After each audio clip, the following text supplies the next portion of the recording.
What's up, everybody? Welcome to Tell the Truth, episode 9. Got CJ, DG, me, D-Mac in the building, man.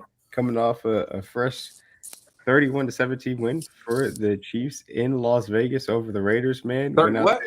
30 what? there 31, 31. Ooh, hey, watch out. It's Watch been out. a You do 30 what? hey, been a 30, minute since 30 we 31, what? seen man. that number. Hey, I yo, know, Slim, got me 30 what? there. Oh, the country. 30 what? Okay, That's my a bad. Go ahead. whole 3-1, man. 30. Hey, they I told us ain't we seen couldn't that put up so 30 no more. 30 balls, baby. It's a beautiful sight to see a 30 number next to the Chiefs again. It's Sheesh. a sight for sore eyes, man. Man. Yes, Sheesh. Chiefs went out there, handled business, had to get down 14 to nothing, but sometimes you got to, flick that light switch on like I just did myself here. And yeah, they pulled that comeback off and got it rolling, man. So shout out to the Chiefs. First impressions, well, first of all, how was everybody's Thanksgiving? Everybody had a good Thanksgiving, with family, had some good food. How's y'all Thanksgiving, man? Yeah. Yeah, man, it was good, All the turkey. right? Got to eat good, got to spend some time with the family. Got to spend some time with the wife, much needed time. A couple of days off afterwards with the wife, so it's always good when that 4-day happens. weekend off work, baby. I was vibing. Yeah. I was chilling. I didn't want to Beautiful. go back to work on Monday. You feel me? I'm like, I gotta go back. Dang. I don't want to go back, man. I don't Right. want to go back. I want to. That would help. I feel that on a spiritual level. But yeah, man, it was good Thanksgiving. Good to see family. Good to get some good food. Yes, sir. Interesting Thanksgiving games. Yeah. Yeah. Our It's really our good football. put out a nice little upset of Detroit in Detroit. Cowboys handled business, and then of course 49ers handled business. So, and then we had the Black Friday game at which we saw a play that I never thought I'd see, which was a pick six from a Hail Mary, which only the Jets I figure ain't out how seen to. that since high school, bro. That's like some JV type shit. That's funny. That was funny. Yeah, that was hilarious. That was Well, hilarious. yeah, as we all know, Aaron Rodgers would have prevented him from getting back to the end zone. He would have made that tackle where Zach Wilson couldn't. So it is what it is. Or Tim Boyle. It's Tim Boyle. My bad. I don't want to disrespect Zach Wilson, of course. Doesn't matter. So yes, overall thoughts about the Chiefs in Vegas, man. They go out there after flip the switch on the comeback. First of all, how nervous were you when we down 14 points, CJ and DG? I wouldn't say nervous. I was more concerned than nervous. It was more of like, all right, bro, what's going on? Like, you kind of and I guess I've gotten so used to this team losing some games and then being able to fight that adversity or whatever and come out hot the next game and kind of take care of their business. And then to see them go down 14-0, you was just like, all right, are they good? Like They're, are they're are are we still a good team or like it had me just a little concerned. So Mhm. but all in all they settled in. Offense got clicking there, especially in the second quarter to tie it up once they tied it up 14-14, I was like, all right, here we go. We're good. Like feel like we're back in the driver's seat and comfortable and I I don't want to sound too cocky, but you kind of knew the game was over after that. So, but that's just my quick thoughts on it as far as right now. I wasn't nervous. Definitely concerned. CJ, how did you feel when they went down 14 nothing? I was laughing because in the back of my mind before the show, I was talking to some of my friends about it, and I was like, if we get down early, this is going to be the game that kicks the offense into gear. And it did exactly what I said. And I thought it was hilarious because I was like, we're going to get down like 10 points at some point in this game because we're going to BS through a portion of the game. And our offense is going to, like, I text Chuck before the game. I said, bro, it's sink or swim this week. Like, KT's out, no Miko. There's no excuses. Like, Rasheed, Sky, and J Watt and MVS, those are going to be the guys. They got to make plays. And to be the game where we actually see the Rasheed Rice breakout game and Travis Kelce had his normal 7 to 8 targets, and the defense obviously always correct themselves after a tough drive or a tough stretch. They did exactly what I thought they were going to do. Now, we're known for making it dramatic. Pat said it in the summertime. We're great for ratings, so it wouldn't be a Chiefs game without a little controversy. So, did I expect us to get down 14 so early? No, but I think I knew we would get down by 2 possessions because the Raiders were going to play their Super Bowl. Hell, y'all saw Max Crosby's knee. His knee looks like it needs to be drained at the Yeah, craziest level. So he had no business playing in that football game. So that lets you know how much that game meant to them. So I expected Antonio Pierce and Aiden O'Connell to go out there and have a great half, and they did that. But like you said, we're the defending champions. We've been in bigger holes than this before on the biggest of stages, so there's nobody built for this moment more so than the Chiefs. So it was glad to see us finally go out there and look like ourselves again. Yeah, absolutely. I mean, you make the point about them needing that spark. It did feel like down 14-0. The defense necessarily Missed kick too. Shout out to Daniel Carlson. Thank you. Oh yeah, Right. no. Appreciate And that. Antonio Pierce just deciding to kick that in the first place because it was a 4th We and could have 2. went for it. Yeah, it was two. It was a 4th and 2, and you I were would've went for rolling it. down the field at that moment in time, especially on the ground too. The fact that they didn't run the ball in that situation was very surprising to me. A little bit of gift, and then obviously Carlson missing a gift on top of it, so it should have been more. And then when Josh Jacobs broke the long run, I tweeted out, I was like, "Look, they should have been down 14-0 already." So we'll see. It's gonna have to be on the offense to spark them, and the offense got to roll it to say the least.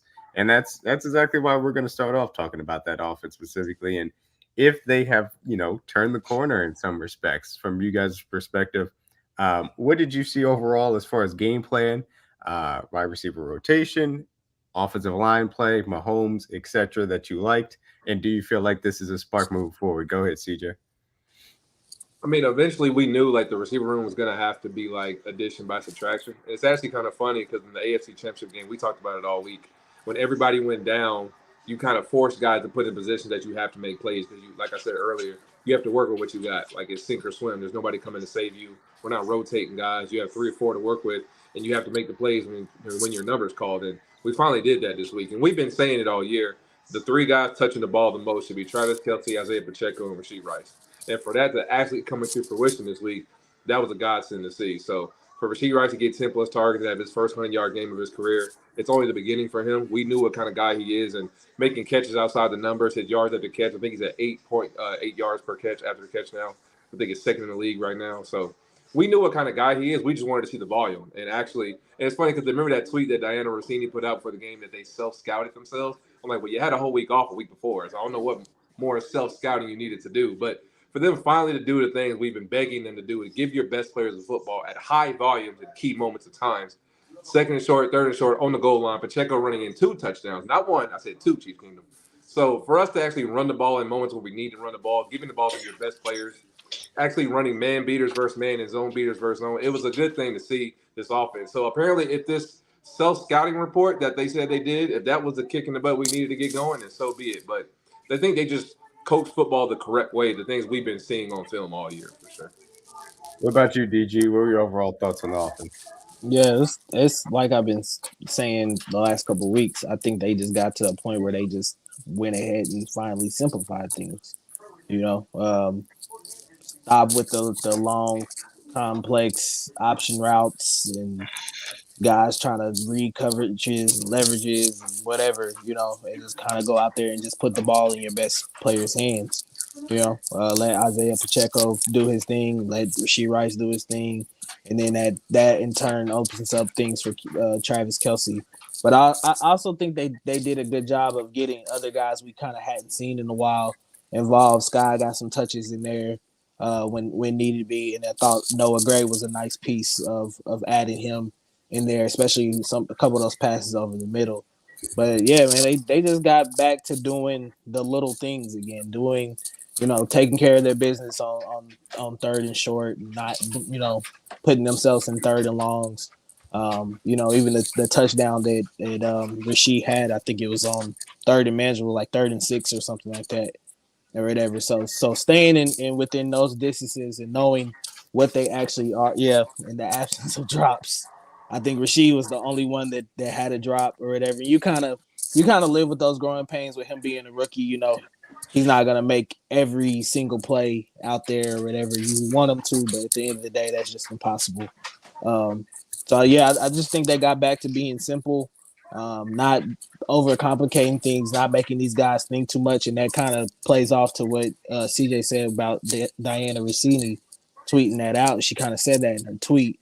Was just, making things less complicated for everybody and allowing guys. You could tell guys were more. It felt like they looked more loose, especially in the receiving room. It looked like they were more loose out there. So, just credit to Andy and them for not being stubborn and realizing that they had to make some changes. Yeah, look, and you talk about obviously simplifying that, and we go to this tweet from our guy Jordan Foot, who we did have on the pod, a few weeks ago. Jordan. We talk about simplifying it, and out of necessity, the two people that you mentioned, Isaiah Pacheco, who clocks in here with 78% of the snaps at the running back position. He handled the vast majority of those snaps with a little bit of CH mixed in there, out of necessity of Jet McKinnon not being around. And he was able to step up both in the passing, receiving, and blocking game and have a good performance from his perspective. Rashee Rice leading the wide receiver room in snaps at 67%. You can repeat that again, please. Good things tend to happen when you allow that to occur. Allow him to have the vast majority of those snaps, and that manifested itself ultimately in what the targets broke down to. As you look here at the receiving, I mean, it's 10 targets for Rashee Rice, 7 for Travis Kelce, a little bit for everybody else, including 5 for Isaiah Pacheco, handling the majority of those snaps. And what that breaks down to is you end up having a team in the offense that was humming because they were able to get the ball in their best players' hands on a more consistent basis.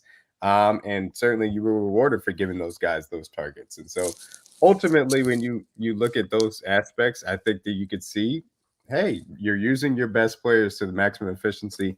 I think that there are some aspects of this game that were made easy by what the Raiders were doing as far as some dealing with Travis Kelce. But ultimately, this was about the Chiefs simplifying that from a personnel standpoint, and also paring down and concentrating where they wanted to go, the ball to go, and continue to use them in a high level. And so it worked out very well. And certainly, we talk about Rashee Rice, him having his first 100-yard game here receiving wise as a wide receiver for Rashee Rice, the first rookie wide receiver had it for 100 yards in a long time here. And shout out to Rashee Rice for having that type of game, and we saw him used in a variety of ways. Do you think that this is sustainable for Rashee Rice moving forward, CJ? Absolutely. I mean, obviously we've had some injuries in this group, but we've been saying it all year. Like, he's obviously the most dynamic receiver we have on our team outside of Kadarius Toney. But we obviously know KT's injury history and his ability doesn't allow him to play that many snaps or that many games in a row. So he's the guy that you need to get the ball in his hands. Like, the yards after catch speak for themselves. He's obviously one of our more physical and imposing receivers. And for him to make that out and out catch down the field on the sideline was something I've been begging for since the preseason. Because we all remember that game he had versus Cleveland in that third preseason game for us, and he dropped that ball on the sideline. And all of Arrowhead was crazy saying boo, and I can't believe he dropped it. But that kid can make plays outside the numbers. I know he was drafted and envisioned to be a power slot in some people's eyes, but for him to be this talented and lined up, and obviously he gives a stutter move, and you give him a hesitation. Pat puts up a beautiful ball, and then Rashee goes up and snags it and catches it with 2 hands. So that's the kind of plays I envision him making. It doesn't have to be nothing crazy, nothing super dynamic, fellas. He ain't got to take it 50 yards over the top and take it to the crib. Just be able to make plays and make the defense have to expand and respect you outside of the middle of the field. And when you can make plays like that, it just takes your offense to another level. And it's kind of ironic when this play started, you got Sky in the slot, Rashee Rice on the outside, something I've been telling everybody that's what I've been waiting on for weeks. So when we can do these things, your offense becomes more diverse and you become more dynamic because that kid can play everywhere on the field. He can make plays on the ball, and his run after catch is very special. And this is only the beginning. Like, we haven't really seen too many snaps of him doing outside routes like this, especially a double move of this sort. So I'm super excited for what Rashee can do because I know he can do more. And I know he's ready for the moment too. And you can hear it in the mic ups we've been hearing this week and all the players in the post game press conferences. They know how good Rashee is, and he know how good he is too. We just have to be patient and wait for this moment. And if this is the beginning of his career and what we expect to see down the line, then so be it. Keep it up there. Keep it up. DG reacted so much to this. Let me see it. I want to know what DG wants to say. Hey, what's the meme with the dude crying? Bro, when we got to this point in the game and I seen what they were trying to do, I said, are they really going to throw a back shoulder to him? I was like, finally. And with like, even if it was incomplete, I was like, good. Like, you at least tried. Trying something. Thank you. For them to oh my gosh, for them. I used to pray for times like this, D-Man. For them to have this kind of connection and make this kind of throw. Shout out to Pat because the throw is amazing. A1, like A1 ball, bro. Like and those are the kind of things you expect for them. But for this kid to already have the awareness to know exactly how to contort his body, get his feet in, run the route the right way. This literal play shows to me like he can be a one. That's what I'm If saying. needed be, he can be the guy you need outside on the outside as a one. Thank You you. know, that guy you need that can go get it on 3rd and 5, 3rd and 6. You need plays like this where you need to convert. You know, this play is special to me, man. Like It's only the beginning. Bro. it's like, Only the beginning. and it's It right, and means it's something to me, man. It's so right, man. Like beautiful, it was just so beautiful to see them connect on that because they just the way they did it doing it the right way, you know, and him having the awareness already at such a young age to make this play is just phenomenal. Like, and it gives me so much hope, especially for the future. I think Brett Veach hit a home run with this draft pick. So hopefully, maybe I'm speaking too soon, you know, the beginning. but I think it's just only the beginning for them. So I mean, that's what happens when you give a kid an opportunity, man. Like he's 6'1", 210. I know he didn't have the fastest 40, but he's physically imposing. He has good hands. He has the dumb concentration drops, which are annoying. But then he'll make a crazy catch in traffic. So he kind of have like we call it shooter syndrome when I was in school. You make all the shots when the defender's in your face, but you miss all the wide open ones. So he can make all the plays after the catch. So when he's doing stuff like this, you know they've been holding this in their pocket because we've never seen him do this, and we're 13 weeks in the season. I've never seen him run a stutter go outside. So the fact that we're just now getting this a week after the bye, like I said, this is the beginning, and so be it. Because we've been begging for this for the entire year. Yeah, I may have something coming out as far as the actual drops are concerned because you know it's an interesting Like thing. that easy like the layups, bro. Like yeah, about where those drops come and why they come. But three things stand out to me. First and foremost, you notice 21 for the Raiders. He backs off and then quickly comes up and presses. And look, if you're going to be on the outside playing against man, you're going to have to be able to get off the press. And the second thing is Rashee Rice wastes no extra steps. He gets outside release, gives the stutter, gets down the field to the first down marker, and returns immediately. And there's nothing extra about it. He doesn't need to do a whole bunch. He just understands I just need to get my body in the right position and just open up a little bit of window.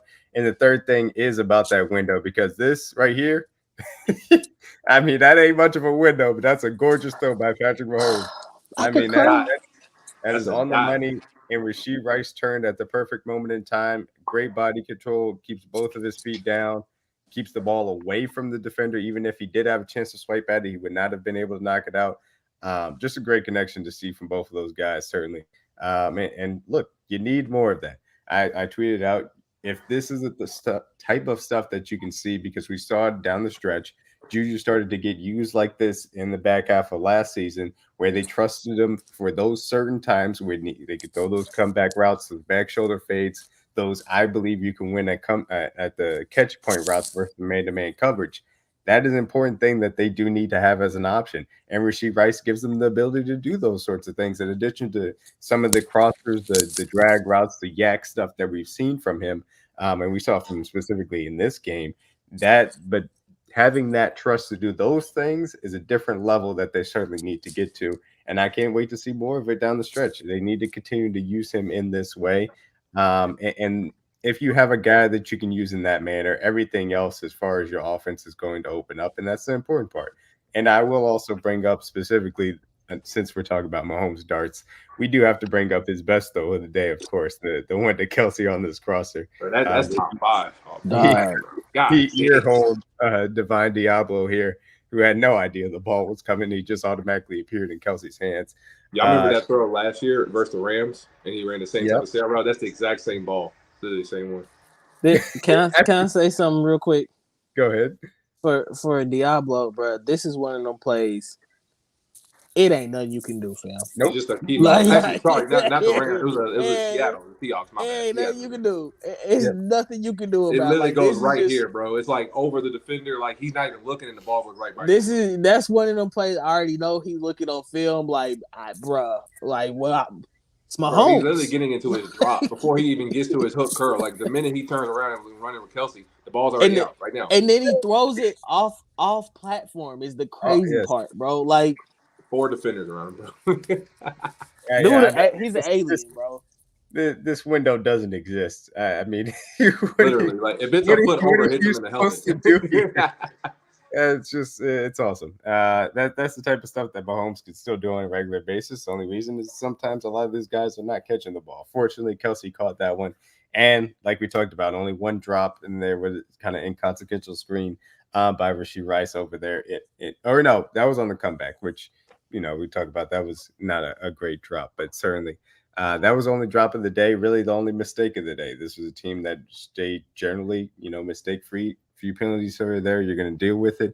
No turnovers, obviously only the one drop, and that resulted in a good offensive performance. We'll talk a little bit about how that will translate to next week, but we'll also have to mention Noah Gray.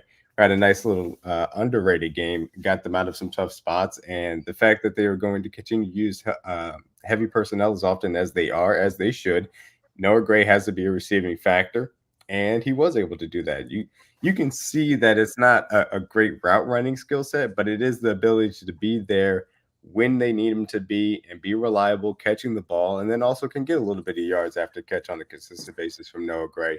And he's and absolutely It would have definitely would. Man, You no, definitely would have no never completed doubt that. about it. It would have been bad Madden as don't let you make throws like that. Madden don't like you being great. Madden would be like, nah. Absolutely. Madden was not going to allow that to happen. But yeah, so shout out to Noah Gray. Any thoughts about Noah Gray as far as moving forward in this receiving room?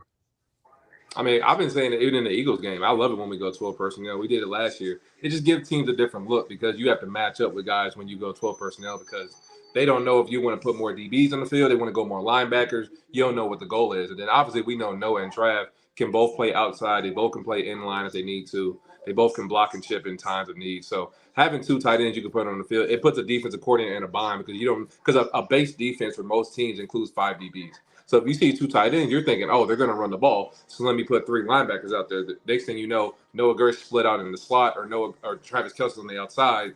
Then you have a linebacker matched up with one of them. And I'll take Noah Gray and Travis Kelce over most linebackers in the league nowadays. So just having that ability to confuse defensive coordinators, because when you go tempo, if you catch them in a cover that you like, DG, they have to stay in it because you can't sub if they don't sub. Right. So if you stay in that personnel and you go down the field the whole way, it makes your job from an offensive standpoint that much easier, honestly. Yeah. My thoughts on Noah is just you can clearly see that Pat has a trust in him outside of some other guys as well. And I think that maybe just because of the connection and how long Noah's actually been here. But you can clearly also see that Noah has a full grasp of the offense and his job and what he's supposed to do. I just think that they got to get to a point where they trust him a lot more in certain situations to go make those plays and stuff like that. I mean, like Ross said, he's had 27 targets and he hasn't dropped a single ball, you know? So I think this kind of the same way they trusted Jody last year in certain situations. I think they need to go ahead and make it an emphasis to try to kind of trust Noah in those situations too. And I think he gives you another kind of safety net for Pat to kind of, if he needs to check down or do something. You can also see that Noah can easily get upfield, get some yak or whatever, and make some good, great contested catches. We saw that last year against the one I vividly remember is against the Titans last year when Pat just trusted him, threw it down. Yeah, man. Boy, did we need that catch? Yeah, right. And that to me just shows that I really do believe 15 really trusts and believes in him to be able to go out there and do his job. I don't know what the relationship is with the coaching staff, maybe or whatever, but I do definitely think he deserves a lot more snaps to be on the field and running out of that 12 personnel. Like I said, I think that's arguably one of our safer personnels that I like for us to run out of. So. Absolutely. Yeah, absolutely. And look, every single time that they've run 13 personnel this year, they've thrown the ball, which is why I kind of wanted them to acquire a better third tight end than Blake Bell. That's a different conversation. And look, you're going to be able to run your 12 personnel because you're actually running the ball with authority nowadays. And look, you're getting good results out of it. So continue to use Noah Gray accordingly. And again, if your targets are Rashee Rice, Travis Kelce, a sprinkle of Sky Moore and company, and some Noah Gray, that's fine with me. Eventually, they are going to have to use Justin Watson and MVS down the field because teams are going to challenge them like the Eagles did. And hopefully, obviously, those guys make the catches when they do so. But we'll cross that bridge and come to it, and maybe it'll happen this week versus the Packers. But let's go to the other side of the ball. Talk about the defense. Obviously, you saw them get off to a slow start. Obviously, they got drove down the field twice. Got bailed out with the missed field goal after the questionable fourth down decision on the second drive, and then Josh Jacobs breaks a long touchdown to ultimately make it 14-0. Offense able to spark it a little bit, and then the defense started to step up. Anything that stood out to you guys from the defensive turnaround that you saw on Sunday versus Vegas, led by Aiden O'Connell?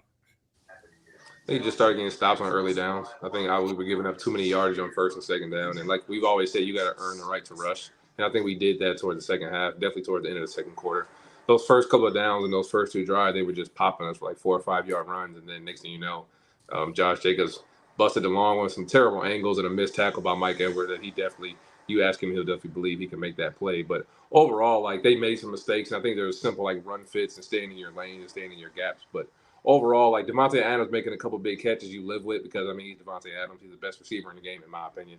But overall, I think the defense, you could tell the Raiders came out, like we said earlier, more emotional. Like this is their Super Bowl. Their season is on the line. This is the game.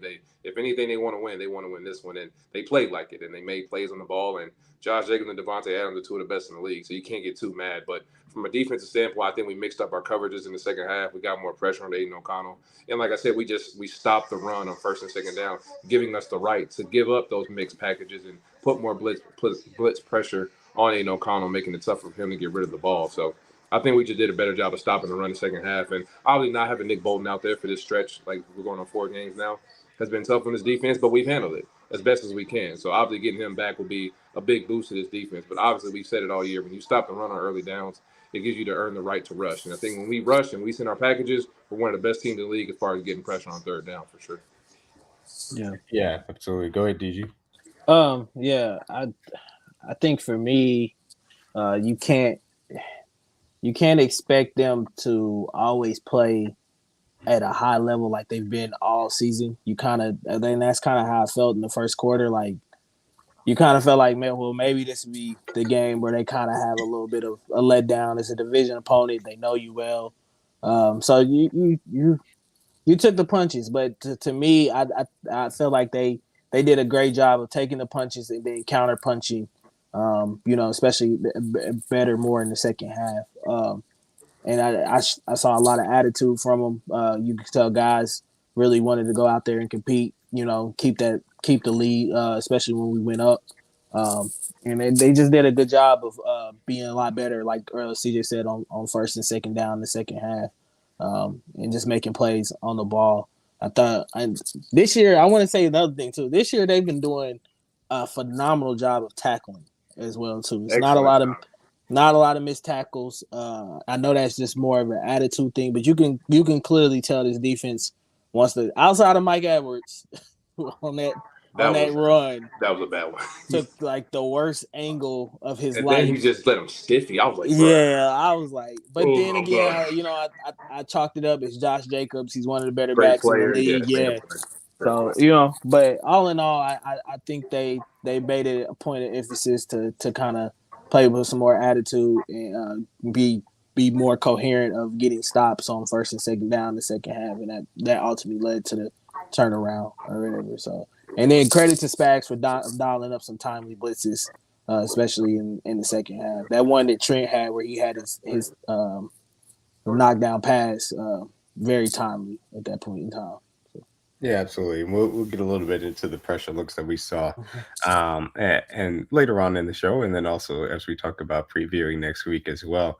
The defense, it kind of gave me a little bit of those vibes. It's like, okay, well, I guess maybe this is just going to simply be the bad game for the defense. Maybe that'll be an issue. But they did settle in. They did settle down. And really the thing that kind of stood out while I was looking back on the game, I mean, and even though you kind of felt it while it was actually happening during the game, you're just like, okay, it's a lot of early down runs that are working out for them. A lot of early down runs, and you could look at it, it's like 3rd and 2s, 3rd and 3s.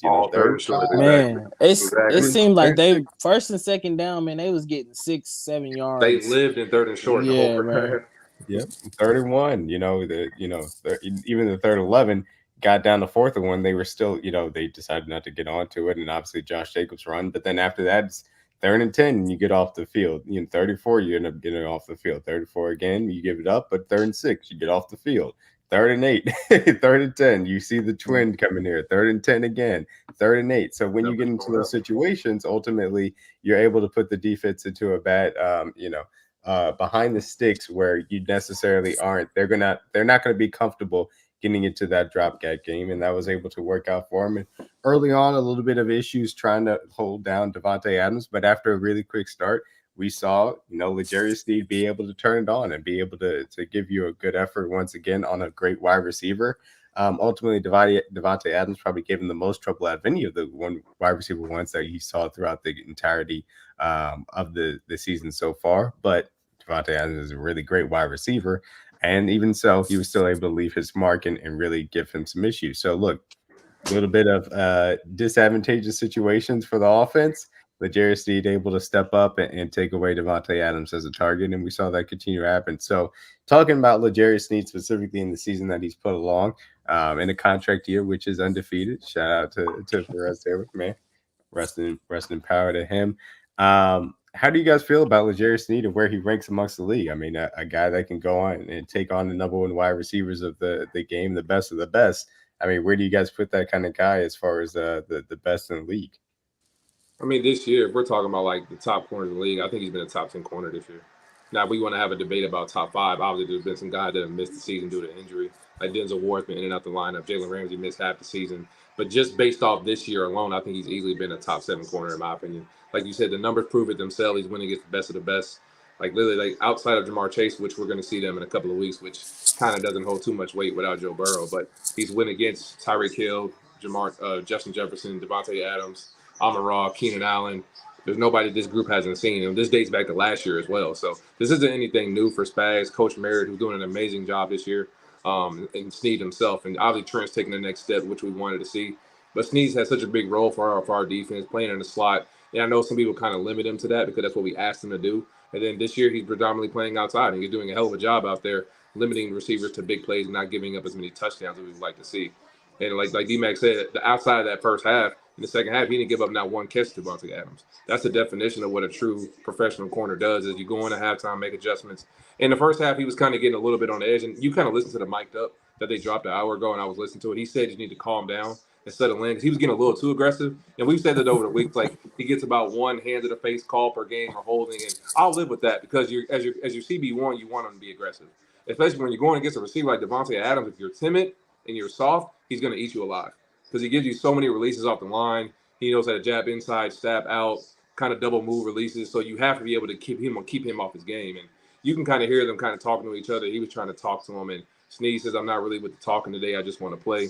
And Sneed's been doing that year in and year out for us, especially this season. And for him to have the kind of season he is, I think he's been super underrated in my opinion. I don't think he gets enough respect, but I think this year he's definitely proven to be a top 7 corner this year in my opinion. Yeah, I virtually think he is a top 10 corner. I think he's arguably one of the most slept on corners in the league. I think a lot of people don't give him the credit he actually deserves. He's been showing that especially this year. I mean, we already knew what kind of player he was, in previous years, but especially this year, he's been showing he's got that dog in him. Especially going up against some of these guys like Davante Adams and Justin Jefferson or whatever. You can see in that game on Sunday, he was in Tay's head for a good portion of that game. You could tell Tay was kind of really getting frustrated with some of the techniques. Yeah, man. When I see a receiver stand in the middle of the field and just like come on now, and then there was a deep crossing pattern. I think that he wanted a flag on to him. Like there was nothing there. Like now I know you're frustrated. Now I know we're in your head. So for him to go out there and have that kind of mentality, have that dog mentality this year, and it's great for this defense to have, especially with the other pieces that you have on your team. Now you got a guy that can stand on the island by himself and go to toe with the best receivers in the league. So the hit list is growing. It's going to continue to grow. I think he's got another good one coming up here in a couple weeks with Stephon Diggs. So we'll see if who else gets added to the hit list this year. The hit list getting a little long, right? Shout out Yeah. to L'Jarius, man, having a hell of a Shout game. out Sneed, man. Yes, yes, it is. And look, I even think it's going to be very fascinating to see who exactly they match him up with as far as the Packers this week, because they've had some good Romeo Dobbs games, they've had some good Jaden Reed games, and Christian Watson obviously is still lurking out there. But you just look at what L'Jarius Sneed has done here. That 0 next to TDs allowed, yeah, that's number 1 in the league because he just hasn't allowed a touchdown yet. Goose egg. Passer rating allowed 67.8, number 4 in the league. I mean, that's just excellent work by him. And he's getting targeted plenty, but it hasn't mattered much. Oh, they throwing at him. Yeah, they're contesting it. They throwing. They trying. When you have the number 1 and you're matching up with a lot, you see that shadow rate is number 5 in the league. He's following the number 1 around a lot, and they are going to test him, and they have. And look, he's going to get some penalties, but like Spag said, I want him to continue to live in that world because that's a world in which it's been successful for this defense, and we've seen it work out extremely well. So a little bit more specifically about the pressures that we talked about. Obviously, I think the pressures for this game were kind of wonky. Like there just wasn't a lot of defensive line pressures as far as things are considered for the Chiefs or the Raiders for that matter. And it was an interesting game. The front four didn't necessarily get a lot of push. Ultimately, the defensive turnaround did occur. What are you guys' feeling about that? The defensive line, their continued development, and how that fits in the larger context of the Chiefs and their blitz packages and how Spagnuolo likes to use them to get after the opposing offense. Not too many pressure this week, like just with the 4 down. We had to obviously send some 6-man pressures, and I know we're going to get into that later. But, yeah, I think it was kind of like you said, the earlier notion of maybe this is the game where the defense is like actually looking mortal and look normal now because they've been amazing the entire year. Points per game is number 1 in the league. So, obviously, we gave up some big plays in the first half. I think the second half they kind of locked in and homed in. And you kind of hear guys say, all right, let's just settle in and play our game. They got their licks back now. We have to just hone in and play football now. So, the 4 down lineman obviously didn't get as much pressure as I would have liked to see. But like we said earlier, that's a credit to the Raiders running the football. When you run the football early, it kind of gets your D-line off tilt because you don't know if they're running or kind of rush the pass or you rushing to stop the run. So as a D lineman, when they're running the ball and having success early, you kind of slow down and become more timid on second and third down because you don't know, are they doing a play action? Is it going to be a screen game? And obviously Josh Jacobs had some targets in the game. He had a couple of drops as well, but they were trying to get him involved more so in the screen game as well. So when you run the ball early, it gives you a chance to put the pressure on the defensive line because they don't know whether to rush the pass or rush to stop the run. So credit to the Raiders for doing that. But I think the second half, we actually stopped the run on early downs, and then we were able to get more pressure with our 5 and 6-man looks and definitely get to the quarterback. But I definitely think the D lineman definitely had probably just out of all the groups, this is probably their worst game of the year, even though we played great on defense in the second half. But them specifically, they didn't have their best games. I think we did have to blitz a little bit too much to get pressure rather than using our normal 4 down for sure. Yeah, I would say from the D line, it was a C+ game. I felt like there were some plays that they could have made that they left out there, and I know they'll probably see that on film. But when we needed plays to be made, they made them, especially in the run game. Minihue had a great tackle for loss. I think on a crucial, it was either a second or third down or something like that. And then the 4th and 1 play late in the game where Chris kind of blows up the line and makes that play in the backfield and stops the Raiders. So if I'm seeing that kind of stuff, I can live without them, getting constant pressure with 4. It is, I guess, to some people, it can be a little concerning that you have to blitz in some of these situations or whatever. But I still feel like this, all in all, this defensive line, it still can play up to a very elite level. And I know people kind of been clamoring to see a little bit more out of Minihue and things of that nature. So that's something I would definitely like to see. Hopefully he can kind of ramp it up here as the season goes on. Feel like he's still kind of maybe getting his feet a little bit wet as far as, playing with these guys and the cohesion of that. So hopefully that can start getting to click. But all in all, I still think they went out there and did enough for us to pull away with a victory. But definitely got to step up their level of play if we want to continue on and win this thing again. Yeah, and it'll be interesting to see who exactly heats up down the stretch, like you mentioned. Obviously, many who after that big game is kind of fallen off a little bit as far as consistent pressure. Obviously, George Karlaftis currently does lead the team in sacks, and he got himself another one, the only one Mhm. of the game against Aiden O'Connell, which was a really good Spags design as far as showing pressure and being able to open up a free blitzing lane for Snead off the edge that had him spin right back into George Karlaftis. And just looking at it again, because this is ultimately why when you have a great defense coordinator, you can make up for some of the, quote unquote deficiencies that you have in this defensive line, which I think this defensive line is better than what they've necessarily shown to this point. But you talk about where you can scheme up pressure looks, and look, when offensive line is looking at, okay, I've got 6 guys hanging around the line of scrimmage, and I've got Trent McDuffie kind of lurking there in a linebacker-esque position, kind of still in the box. All right, well, what do I look at here? All those guys, the offensive line right now is accounting for those 6 guys.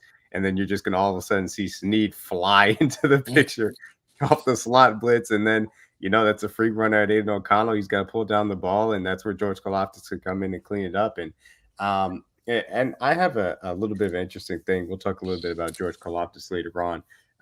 What's up, Kyle? Good to see you, man. But yeah, so that was the one sack on the day, and ultimately, DG, you mentioned the run stopping aspect of this. I think Chris Jones and that defensive line kind of had a switch flip to just understand, hey, we just got to get the job done as far as stopping the run on early downs. Once we can do that, we'll be able to get off the field with everything that Spags can kind of present. And I think that there was a little bit more energy towards that. And I will have to say, unfortunately, there is a reason why that there's been a little bit more energy shifted towards that, and it has to do with the fact that the Chiefs are currently missing their middle linebacker, known for stopping the run and getting off the field as a result, which I tweeted about earlier in the day. Who got nominated for ESPN's 24 and under team as the number one linebacker because he's pretty damn good at being a linebacker, but is what it is, and he currently would have the lowest passer rating Don't tell allowed. Zach that. I'm just saying it's the truth. He's the lowest passer rating allowed to this point in the season, man. Hey, it would be nice to see him back. Obviously, we saw that he was back at practice this week with a full cast on. I don't expect him to play in Green Bay. I don't expect that to happen. I think what they want to do is get him practicing, have his window opened up, give him another 2 weeks to heal, and then have his conditioning where he'll be ready to come right back in and jump in. So hopefully that's exactly what they're doing, and we can see him back on the field soon enough to have that run game impact that opens things up for this defense again to be extremely dangerous. As we saw in the early part of the season. But they continue to put in good work, and fortunately, they're putting out good outputs. They continue to have this team still up there as one of the best in the league. Anything else that we want to wrap up as far as the defense is concerned that you guys want to hit on really quickly? Nope, that's good for me. I would just say shout out to George, man. He's definitely having a hell of a sophomore year. I know for a lot of guys to come in the league, that's tough to turn around, especially after having such a great late push in the season, late in the season last year with 6 sacks. But to turn around and lead the league and lead the team in sacks is awesome. What was you gonna say? My bad, Steve. No, I'm saying I know we didn't get a turnover per se this week, and I know we've had like our turnover streak. But are we going to count the 4th and down stop? Because a turnover on downs, so does that count? Are we No, we're not counting. We have hater. I'm not asking you, DG. Are we counting that? We have too good of a defense to do cheapies. We have too good of a defense. We don't need the cheapies. Being a freaking hater, all right? We have too good of a Turn defense the to ball do cheapies. over. I am actually glad because I wanted to point this out. I'm glad that DG brought up how good of a year George Karlaftis is having in his second year. Shout out to Brandon Thorne. For those who don't know, does amazing work as far as trenches is concerned. He studies this on a consistent basis, and he developed his own sack score as far as the quality of sacks that guys have. And obviously, it's backed up by how elite you see the top 5 there is Myles Garrett, TJ Watt, Khalil Mack, who had that amazing game versus the Raiders, Trey Hendrickson, and Micah Parsons. That means what you developed as a metric is pretty damn good, and it's pretty spot on. And down there, George Karlaftis, 20th amongst edges in sack score. That means that, obviously they're not all just cleanup sacks. He's actually had some pretty high quality sacks throughout the season. This is another breakout. Yes, Yeah, I know it's Kyle. called Georgia. Yeah, We have to Kyle. go to the defense to count that, man. Yeah, Kyle. We're not It taking cheap. says This is our turnover own book. This on ain't his. It's our book. We're downs. not taking cheapies. We're actually taking the ball away. The defense is great. We don't have to count that. But yes, George Karlaftis is having a breakout season. Just wanted to give him his flowers so far because he's played excellent ball. And I will also quickly scroll down because when Mr. Chris Jones still amongst the best as far as the interior defensive line is concerned, doing excellent work. Him, Aaron Jones, and Justin Madubuike, who's having a breakout year for the Ravens as well. But yeah, a little bit of love for the defensive line to this point. But yeah, so getting on to week 13 versus Green Bay, going to Lambeau Field. Steve Spagnuolo gets his second crack at Jordan Love. Jordan Love has done some growing up this season, certainly played extremely well on Thanksgiving versus the Lions, going on the road and getting that dub. I got to give him credit for that. He's being able to spread around to some of these young weapons that they have in Green Bay. How do you guys feel about this Green Bay Packers team and the challenge that they could present coming up here for week 13? They have a lot of weapons. They got some guys that can make plays. Obviously, I know Luke Musgraves was out and he missed the Lions game. And they had another young rookie tight end that I kind of wish he could have grabbed, the Tucker Kraft, another kid that can make some plays. He's very good after the catch.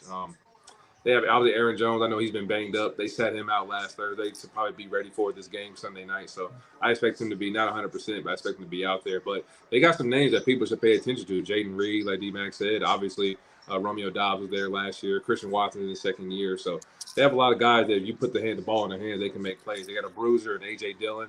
So every type of playmaker you want on that team, they have it. They have speed. They have jump ball guys, a versatile running back, a power running back. The only thing they kind of struggle at is their O-line. And their O-line actually had one of their better games coming off versus Detroit. So Jordan Love can make mistakes at times. Obviously, he can probably be a little lackluster with his arm strength. It's probably not the most impressive thing, but he makes good decisions. And him and LaFleur have kind of hit their stride this time of year and figure out what works for them.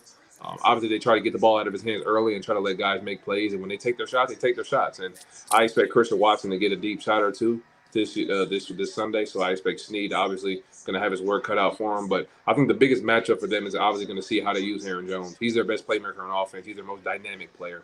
So to see how Drew Tranquill matches up with him, how much does LaFleur motion him out or put him in the slot, or just naturally give him touches, whether it be swing passes, screens, or natural tosses and normal run formations. That's going to be the biggest key for our defense stopping. If we can stop him and hold him under, I think it'll be an easier game for us because he's their biggest playmaker, in my opinion. Yeah. DG, what were your thoughts on the Packers?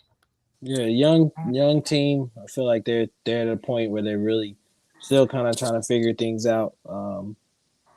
Basically, I feel like they're trying to give Jordan Love a little bit. Now it seems like they kind of give him a little bit more leeway to go out there and make some plays. And with that, you of course you're gonna have some mistakes at points in times. He's still a young quarterback, still trying to learn how to play with these guys, how to be a leader at this point in the league. So it's a big transition for them right now. I feel like that's what they're kind of in right now, is a transition year with all those years they had a stable guy in that room and Aaron Rodgers, and you kind of knew what they were going to do. And now you're trying to bring a younger guy up who's sat on the bench for a little bit, but is trying to figure things out at this point in time. So yeah, it's definitely, to me, I'm excited for the Chiefs to go up there. Lambeau, the last time they were there, they lost, especially in prime time. So it's going to be fun. I know it's going to be cold. It's going to be a gut check game to kind of see, where you are or whatever, because, this is one of those times where this might be one of those environments you have to go play with. And if you don't, secure a 1 seed or something like that, you might have to go play in the cold or, in places like this. So this is a good test for them to go up there and prove to the nation that they're still one of the top teams in the league, and especially against a good up and coming team. So really excited to see this matchup. Really excited to be under the lights in Lambeau. Wish I could go to the damn game, but unfortunately, being Aaron Rodgers, no Aaron Rodgers, them tickets high. Yeah, Lambeau is 1-1. If they outside of Arrowhead, that's probably the best OG like fan experiences, Arrowhead and Lambeau are like top That's two. always been one of my stadium destinations that I've always Facts. That's on my bucket list. But when I yeah. look at them prices, I'll be like, never mind. Like, so, yeah, definitely excited for them for this opportunity. No facts. I also want to go to Lambeau one time. I feel like if you're a football fan, you do have to make it up to Lambeau. And Mahomes will be making his trek up to Lambeau this time. Last time it was Jordan Love coming to Kansas City, and he got the full Spags experience. He was getting, and his mom was at the top of the stadium. Yeah, that was They put that the parents so there in row 5,000 up there next to God. And she was like. Spags was putting 8 in the box, blitzing him, all the simulated pressures that he could handle. But again, I said this is a little bit of a grown-up Jordan Love. Still susceptible to mistakes every once in a while. But look, he's been out there, he's been making plays, and this throw right here was spectacular that I saw on Thanksgiving. I don't know, it takes some some brass ones to go out there and throw that one very specifically. To fit it into this window, tight man-to-man coverage, just that's a keyhole throw right there, bro. Listen, I'm riding down the highway watching this game on my phone, and I seen him make that. I was like, he made that throw, like. Yeah, like the finish is literally going over his helmet. That's a window right there. That's a impressive one to say the least, man. So yeah, this is Jordan Love that can make some plays and got the confidence to do so. This defense is going to have a little bit of a different challenge, but obviously they've stepped up since then as well. They have got different DBs, so it's going to be very interesting to see how these matchups end up working out. Do you put Snead on Christian Watson, the more bigger, physical down the field threat, allow him to take him out of the game and allow everybody else to kind of deal with, Romeo Doubs and Jayden Reed? Do you allow Snead to take a guy like Romeo Doubs, or I think Jayden Reed's actually been the more targeted guy on a consistent basis, recently? Take him, the most targeted guy, and then put some extra help over Christian Watson, who's going to be going down the field. It'll be interesting to see how Spags decides the game plan against these guys. And again, this isn't the same offensive line that you've seen from years past in the Packers. Corey Linsley obviously has moved on to the Chargers. David Bakhtiari is out for the year. Elgton Jenkins been out of the lineup. This is a young offensive line, particularly on the interior offensive line. Can Chris Jones have one of those dominant days that allows you to put more guys in coverage as well? And from the offensive perspective, it's not a good Packers defense, but they do have a few pass rushers that can get after you if you're not careful. So got to have a good tackle play. Can you continue to build momentum after a very good game versus the Raiders? You're going to need it, especially with the Bills on deck, because you're going to have to put some points on the board there. So that's the main things for me to look out for. I want to continue to see this team keep the momentum, specifically on the offensive side of the ball, and keep those targets concentrated. Eventually, you're going to get tested down the field, and that's when you can open it up to MVS and Watson, and those guys are going to have to step up when you do so. Kelce, Rice, and Gray need to be the main targets as far as this passing game is concerned, and keep feeding Pacheco as well to keep them honest on a consistent basis. So, all that being said, we can take a little bit of look around the league to get back to our power rankings, which we haven't done this. I think we had a little bit of a Thanksgiving break to take a inventory, I should say, of the National Football League. So, I mean, what do you guys think? I mean, are the Eagles the best team in the league coming off of a close win over the Buffalo Bills? Do you kind of have to give it to them, given their record? I mean, do you guys prefer the 49ers, us, Ravens? How do you guys feel about it? It's obviously the Eagles for me.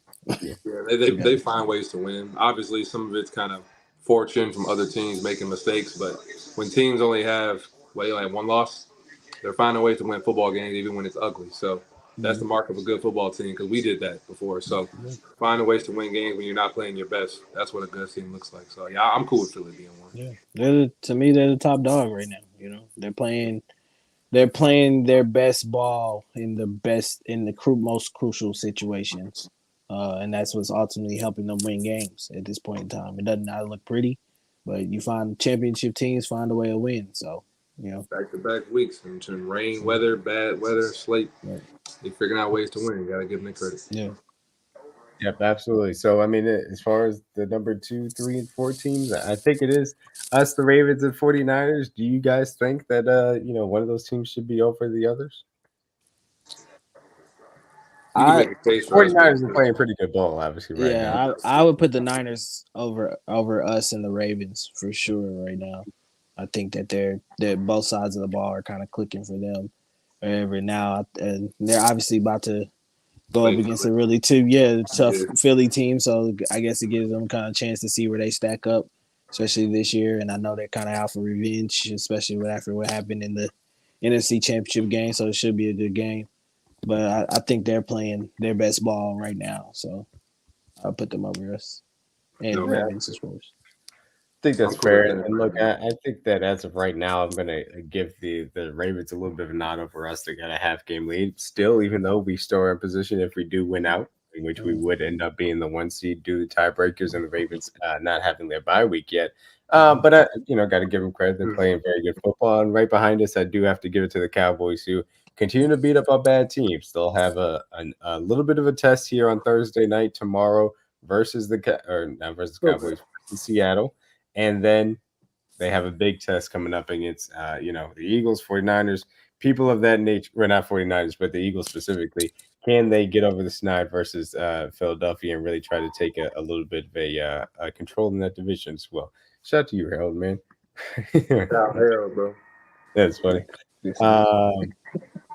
But yeah, so interesting. 6, 7, 8, 9, 10. I mean, look, it gets kind of late early, for lack of a better term. It's not pretty as far as the rest of the National Football League is concerned.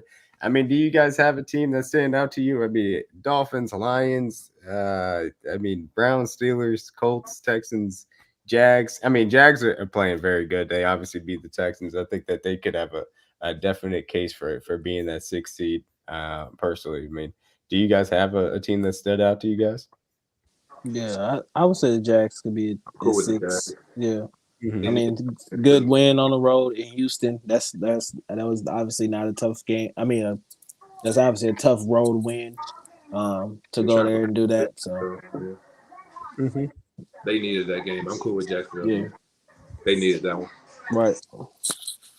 I agree with you on that. I think the Dolphins probably are in their spot at being number 7 right after them. I mean, they're still playing well, and I certainly don't want to drop the Lions down too much. I think they're still in the top 10, but obviously they got to suffer a little bit for this. So any team that you feel like should be the 9 spot, obviously Browns are hanging around. I mean, the Packers are back in the race somehow, some way. The Colts have a playoff spot now because they've been playing well enough. Obviously, the Texans are still in the mix. I mean, do you guys have a team that you feel like should be in that 9 spot? Seattle, obviously, I suffered a loss, but still in it. Do you guys have a feeling on who should be that 9 spot before you get to the Gold Star team?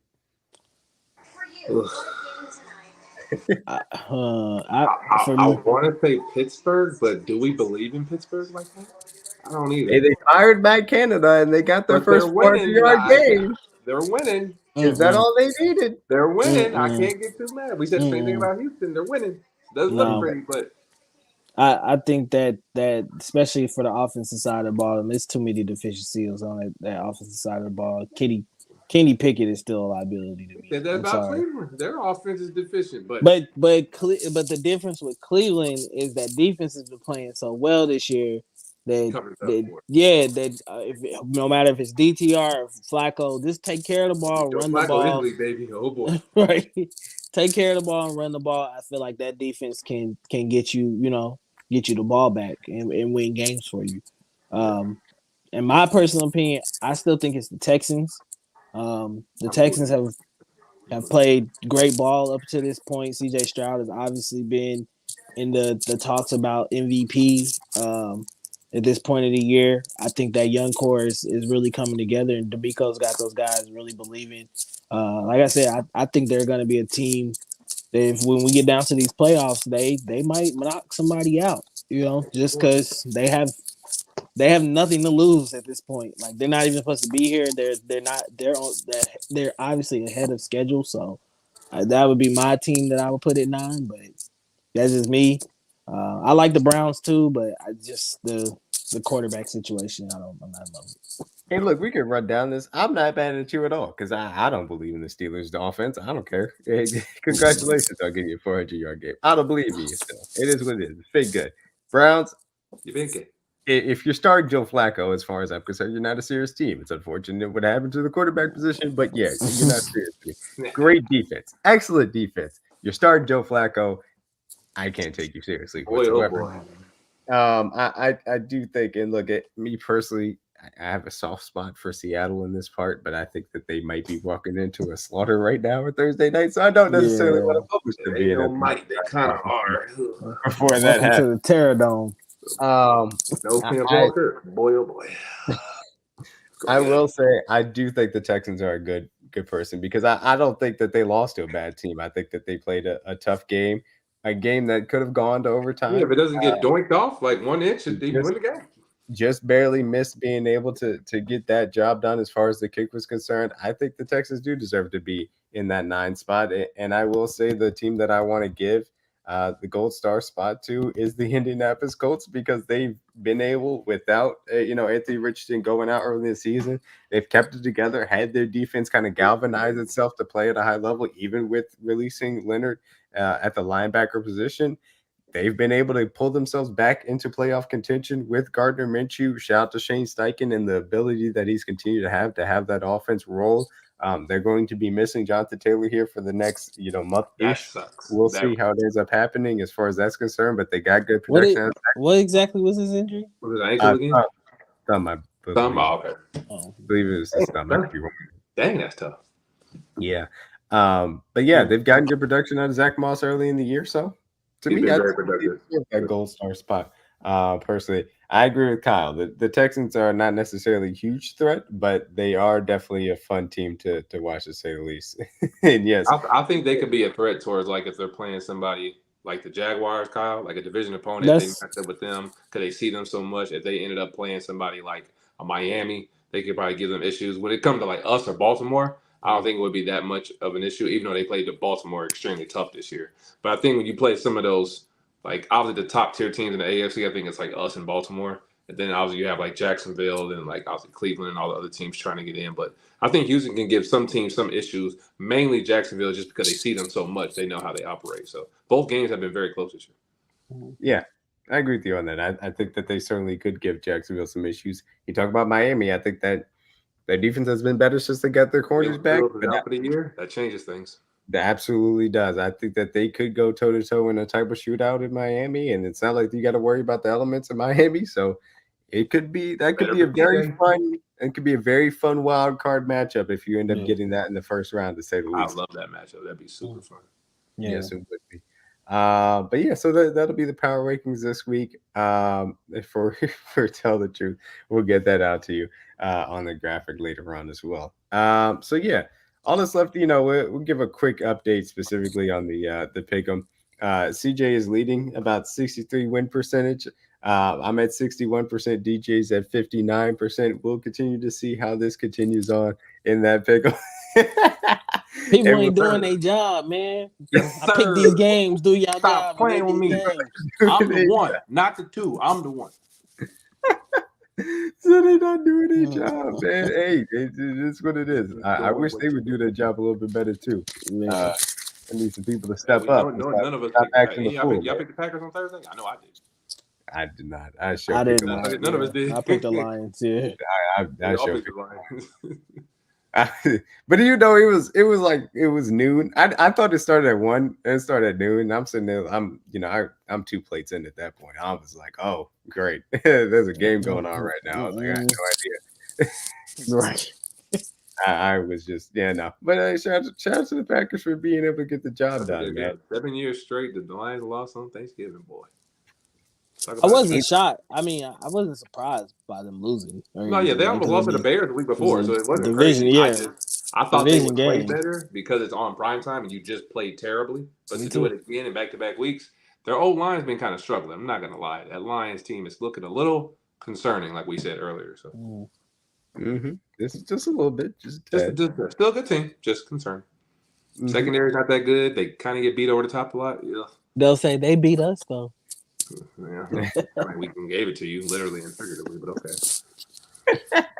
Literally, they don't want to play us right now. No, I think not. I don't think they do. So as we get into this week 13 slate, To you guys, any of these games really stand out? I wouldn't say that this is the best group of games, to say the least. Uh, really a struggle bus to try and find some. I mean, look, it's so many injuries, especially the quarterbacks at this point. Like people are just trying to hold on. Any of these specifically catch you guys' eye? Because I mean, it's not a great slate. I think to me, the best game probably on this slate is probably. I mean, obviously, well, there's one Philly. great game on here, Yeah. but outside of that one great game, the underrated game for me is Denver and Houston. Yeah, I that's think what I was gonna say. Denver's had a win Good streak, playoff team. a lot of turnovers that they've been able to get. CJ's been excellent taking care of the ball this year. Mhm. Will that continue in Houston? Can Houston bounce back and get a win against a really hot team as far as Denver is concerned? Any other games you guys want to talk about before we get to the big game of the week here, outside of KC, of course? I really think Detroit that- one could be a sleeper game. I was gonna say that Miami going to Washington maybe might be a trap game, I think depending Miami- on how. If they come in and beat us versus Washington, I'll be so shocked, bro. Their defense is so bad. Right. Yeah, I mean, look, if Washington, well, it's tough. I mean, can Washington take care of the ball well enough? Exactly. They can. Maybe you get a little shootout, but outside of that, it'd be kind of difficult. As long as Tua's not turning the ball over, the ball over, they'll be fine. I think for the early slate, the main one I'll probably be watching would be Denver and Houston. Yeah, that's gonna be the one. Two Yeah. teams fighting for playoff seeds. Yeah. That's the one for sure. That'd be one, and certainly. So obviously, this is the NFC, not necessarily our focus, but San Francisco versus Philadelphia. I can't wait to watch that. Watch, baby. Yeah. NFC Championship rematch. A lot of talk coming out of that from the San Francisco side and from the Philly side in response. A lot of juice. Both these teams relatively healthy. Philadelphia is still without Dallas Goedert, presumably, even though he's attempting to play. San Francisco rolling into this game. What are you guys' thoughts as far as these two teams? And honestly, I mean, this could be another preview of the NFC Championship game this year, as far as how good these teams have played to this point. I carbon think this game is gonna be a bloodbath. I think there's a lot of emotions going into this game. Please don't have no weather involved, not like raining like it was. Yeah, I would please hope for that. Maybe game. Yeah, I'll take it. It can be sunny and cold, but coach, no just rain. no rain. Yeah, but obviously Niners are coming in. I think with a lot of bad intentions. They pissed off. They're very pissed off right now, and of course, the Eagles still want to prove that they're one of the top teams. They're still the top team in this league at this point in time. So, yeah, I think you're on a collision course to see a bloodbath in this game. So, I wouldn't be surprised if we saw some pretty vicious hits in this game. So, I think it's gonna get very physical, very nasty. Pushing, shoving. I want to see all that. I'm here for all of it. A lot of changes from the first matchup. Obviously, we know Hufanga out for the year for the Niners, so sad to see that. He's obviously one of the better dynamic players for that Niners defense, so he won't be there. But on the other hand, Dallas Goedert's been missing some games. I think he's on track to play this week, so that'll be a big pickup for them if they can get him back on the field. Overall, like we know, the biggest domino, obviously, when Purdy went down, the Niners offense just went straight into the hole. So him being on the field changes everything. You have a real quarterback who can run your offense. But overall, the biggest factor for me, fellas, Philly's defense is not nearly playing at the level they were this time last year. From a sack pressure standpoint, obviously they're still getting off the field, but giving up yardages, giving up touchdowns, specifically to receivers, I think they're top 2 in the league right now giving up. So when you're playing against guys like Brandon Ayuk and Deebo Samuel and George Kittle and obviously CMC, they got plenty of guys that can make plays. And when you're giving up plays, and obviously Josh Allen was able to move the ball pretty frequently, even in that bad weather game last week in Philly, that's very concerning to me from a Philadelphia standpoint because Kyle's going to be pissed off about this matchup. They didn't get to use any of their arsenal the last time they saw each other because of the injury. So I fully expect the Niners to come in there and empty the whole kitchen sink on this game because they know they're going to see each other in January again for sure. Yeah, it'll be interesting to see. I mean, right now should be sunny and 50 degrees. It should be a fine game as far as weather is concerned. Please keep it that very way. hard. You obviously mentioned Brock Purdy got knocked out of the NFC Championship game, pretty much ruined their game plan and what they could end up trying to go after them with. it'll be very interesting to see. Like you said, the Philadelphia defense is not as good as it was last year. Can they get after him through the air? Brock Purdy actually making some real improvements down the field. Got to give him credit for that. Playing very well from that quarterback position. When their weapons are healthy, you know how dangerous their offense can be. And Chase Young, it seems, has revived their pass rush. So it's going to be very fascinating to see the Eagles get probably maybe their toughest test left. Even though that they do have a gauntlet of a schedule, this could be their toughest test left on the schedule before they do get to the playoffs. And I'm going to be certainly tuned in for every minute of this game because I think it's going to be a lot of fun to say the least, man. That's all that. Look, man, Dallas is fun. Dallas is always fun. Yes. So, week 13 on the docket here, going to Green Bay versus Lambeau. Do you guys have early predictions that you guys want to get out of the way before we get out of here? I hate score predictions. I I came close last week. I predicted the Raiders score 26-17, but you know, Chiefs had different plans. So I'll say what's the spread? 9? Spread is 9 right yeah, now. it was I'll give you actually okay. I think this probably be 6 right now. 6 and moved. Oh, yeah. I think this will probably be one of those games where we get to see both sides really clicking. So I'm gonna go 34-20. Okay. I'm gonna go Packers 17, Chiefs 34. Okay. A little bit more of a blowout than it was last week. I think the Packers can give you a field goal, an extra field goal than the Raiders gave you. What they did. I don't think that they'll have nearly as much rushing success. Aaron Jones is still questionable for this game. We'll end up seeing because A.J. Dillon just isn't as good as Aaron Jones.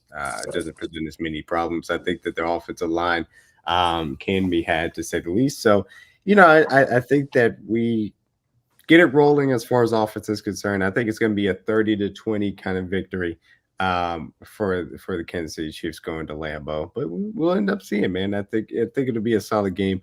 Want to see this offense keep rolling first and foremost. Like I need to see them get some momentum, especially for me to feel good as far as the Buffalo game that's on the horizon here in 2 weeks.